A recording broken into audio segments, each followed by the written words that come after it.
2 days నుంచి మా husband eggs పగలగొట్టేసి curry అయితే ప్రిపేర్ చేయమని చెప్తున్నారు. నేను రోజు చేస్తానని చెప్తున్నాను కానీ చేయలేదు.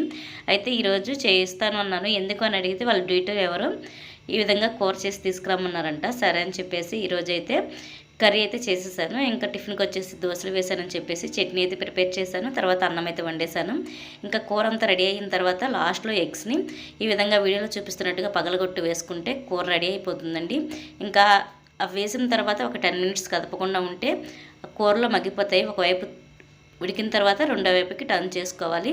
అయితే ఈరోజు మా హస్బెండ్ అడిగిన కర్రీ అయితే చేసేసాను. ఇంకా పిల్లలు మా హస్బెండ్ వెళ్ళిపోయిన తర్వాత పాలైతే మరగబెట్టేశాను. ఎందుకంటే పెరుగు తోడు పెడదామని చెప్పేసి. ఇంకా పొద్దున్న కూర మా హస్బెండ్కి పిల్లలకి వచ్చింది. ఇంకా మధ్యాహ్నం నా కోసం అయితే ఈ మధ్య ఇన్స్టాలో వైరల్ అవుతున్న ఎగ్ ఆమ్లెట్ కర్రీ అయితే నేను చేసుకున్నాను. టేస్ట్ బాగానే ఉంది. ఇంకా తర్వాత పిల్లల కోసం ఈవినింగ్ ఎగ్స్ ఉడక పెట్టేసి రాగి జావ అయితే చేసేసాను. వీడియో నచ్చితే లైక్ చేయండి. Thank you for watching. Please subscribe my channel.